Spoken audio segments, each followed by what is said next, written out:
All right, y'all, welcome back. Oh man, I should probably ventilate this room a little bit better. All right, that is way better. All right, y'all, welcome back to Combat Arms channel. Okay, so as you guys already know, or as you should know, because today is July 4th, and I mean, come on, everybody knows what July 4th is. Today is America's Independence Day. So of course we have a special reaction video for today.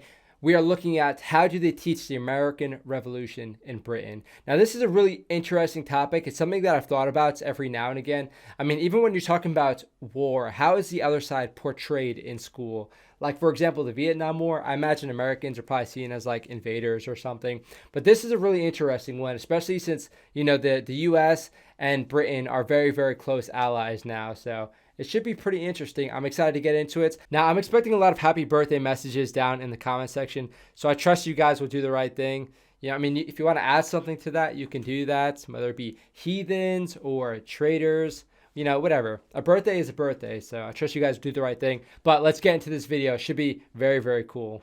This video is made possible by the Great Courses Plus, an on-demand video learning service, learning your own pace with no tests and no schedules. Check out the Great Courses.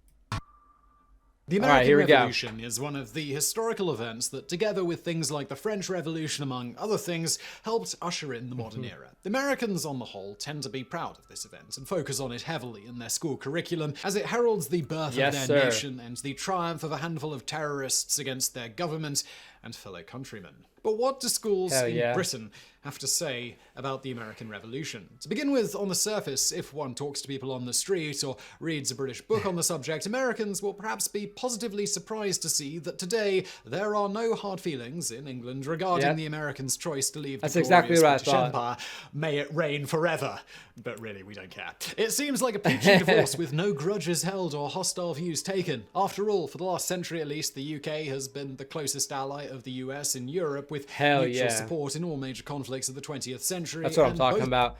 This guy's not trying to do it, but he's like really motivating me and pumping me up. Like, again, that US and UK like relationship is one of the strongest out there, if not the strongest, because that like brotherhood is just insane, especially if you guys have served, if you've, you know, served in the UK military or the US military and you've worked with your brothers from across the pond, you know exactly what I'm talking about. There's a very, very strong relationship there. And regardless of your background, whenever we come together, it just clicks like so well. And I mean, there's no language barrier, so that kind of helps, but I think it's naturally in our DNA. So regardless of what you do, whenever Americans and Brits go together, it just works really, really well. Follow similar policies so consistently that the UK has, on occasion, been ironically referred to as the 52nd state. But there is a catch. While the American Revolution is a corner... Wait, 52nd? What's the 51st? I don't know. Maybe I'm missing something. I hope I'm not sounding ignorant. Stone of American history.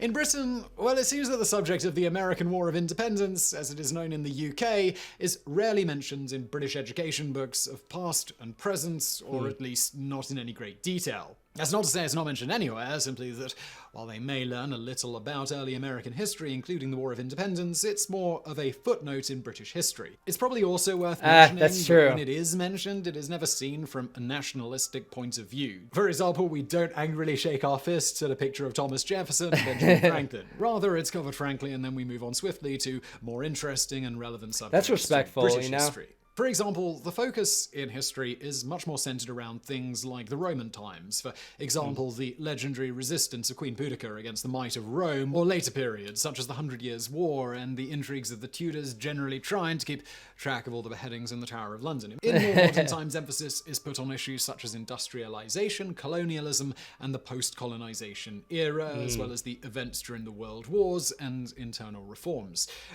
So he's making some very good points. Now, as an American, I know a decent amount of British history. I mean, I don't really know the kings or, you know, the history of the monarchy or anything like that, but I would imagine that most Brits know a lot more about American history than Americans know about British history, just because British history is so extensive compared to ours. We're such a young country that, I mean, it starts with Britain, but Britain has been around for hundreds of years prior. So yeah, it's kind of hard for some Americans to wrap their mind around. I mean, at least for me, again, I didn't really study this kind of history, but yeah, it's a lot.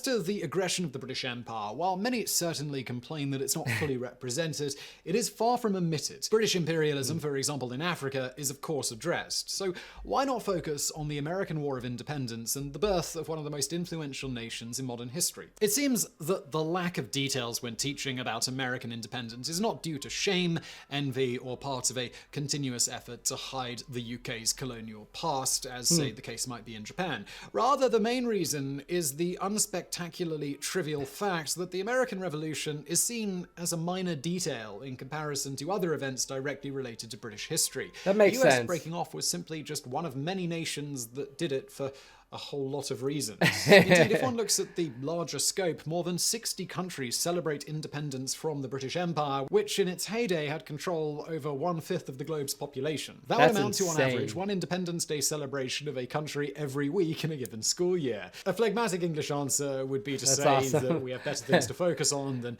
every country's Independence Day. So I can say, out of respect and as an American, the Brits were very, very good at conquering. So, I mean, they did conquer a lot of territories and countries, but it did span the course of like hundreds and hundreds of years.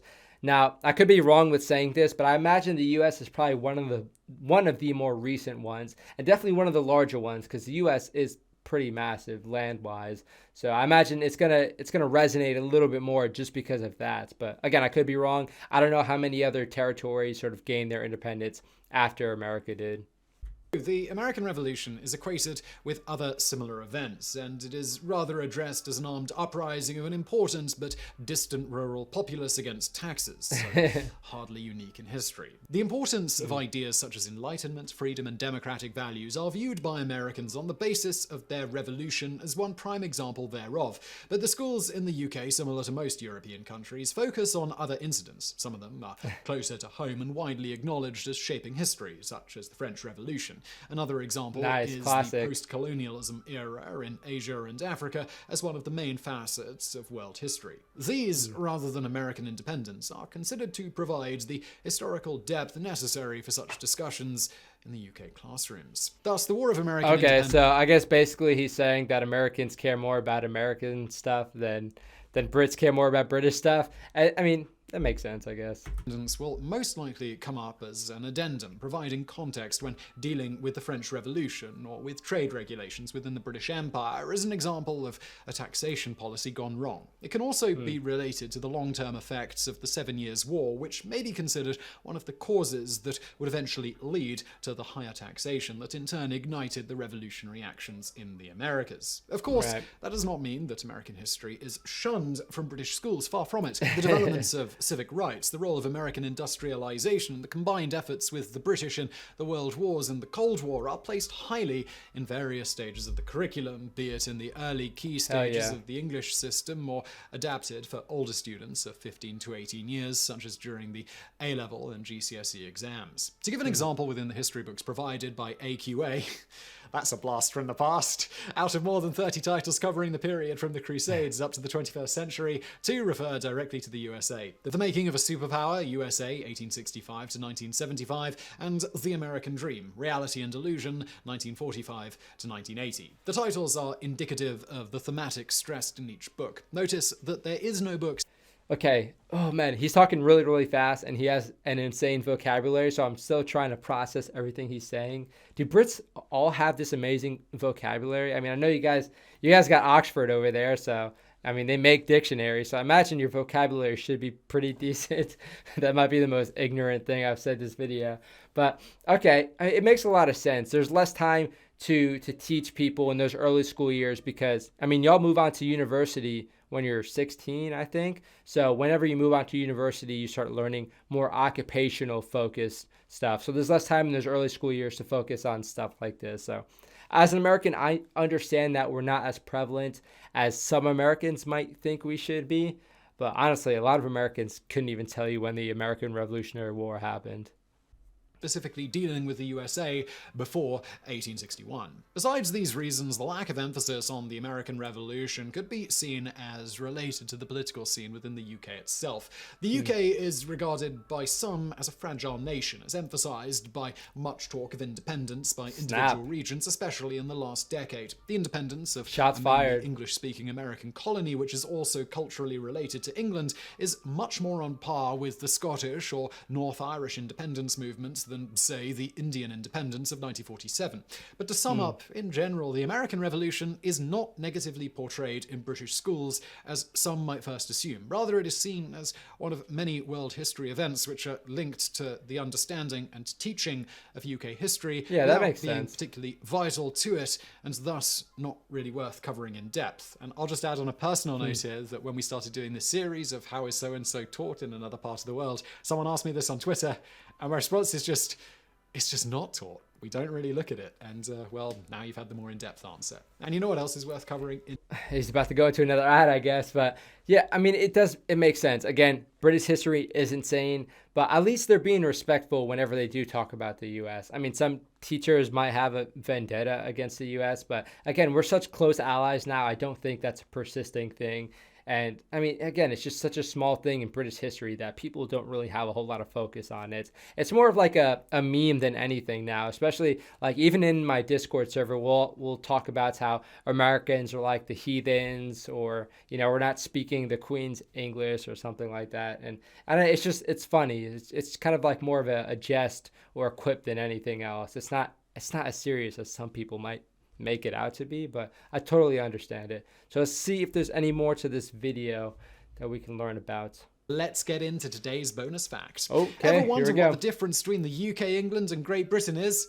Honestly, yes, sometimes, even as a British man. The actual name of the sovereign state we are talking about here is the United Kingdom of Great Britain and Northern Ireland, the UK. The United Kingdom is made up of the countries England, Scotland, Wales, and Northern Ireland. The confusion of the terms seems to revolve around the term country and the political powers that are perceived based on that word. While the four countries that make up the UK are generally considered separate in the minds of locals, and in certain sporting events, their powers for local law and control are devolved from the UK. Think of the 50 states of the United States. While each state has their own set of laws, they are all under the power of the federal government. In the case of the UK, it is somewhat similar, though certain responsibilities are also implied, like healthcare and education that are... See, all he had to do was compare it to the US, and now it clicks like so well. Yeah, so I will say that definitely took me a while to understand early on. I mean, when you're talking about, so when I say British, it sounds weird because I automatically think of just England, which, I mean, I don't know, it's kind of weird to get my mind to focus on, you know, Wales and Scotland and Northern Ireland. So, it makes sense, but to have someone from the UK be referred to as British just seems a little bit weird to me still. So I know it was England and Wales, and then you got Scotland, and then you had Ireland, and then Southern Ireland sort of broke off after that. And I mean, that kind of makes sense. I understand it now when he's referring to it as almost like separate states under this whole government. It makes sense, but again, when you're talking about, okay, I'm going to the UK, it still seems kind of vague. But yeah, if y'all are from the UK, let me know if any of that ever gets confusing to you. I would imagine it probably doesn't get confusing, but yeah, some of the stuff just seems kind of weird to wrap my mind around. Wales just seems so different from England too, especially the crazy words and names you hear in Wales. But yeah, this was a really cool video. And again, it's nice to do these special videos for these holidays. And of course, Independence Day, I got to do a special video for that. So, but thank you guys for watching this video. Hopefully you enjoyed it. I am going to go drink and maybe shoot some more fireworks, maybe shoot some guns, do some American things. I mean, I don't grill, but I might as well grill because it just seems like the American thing to do. But hopefully you guys enjoyed the video. If you guys are from the UK or America, let me know how you think about this video down in the comment section. It was a good one. This guy did some really great stuff. I'll put the original video in the description so you guys can check it out. But thank you for watching. That is it for this video. I will see you all in the next one.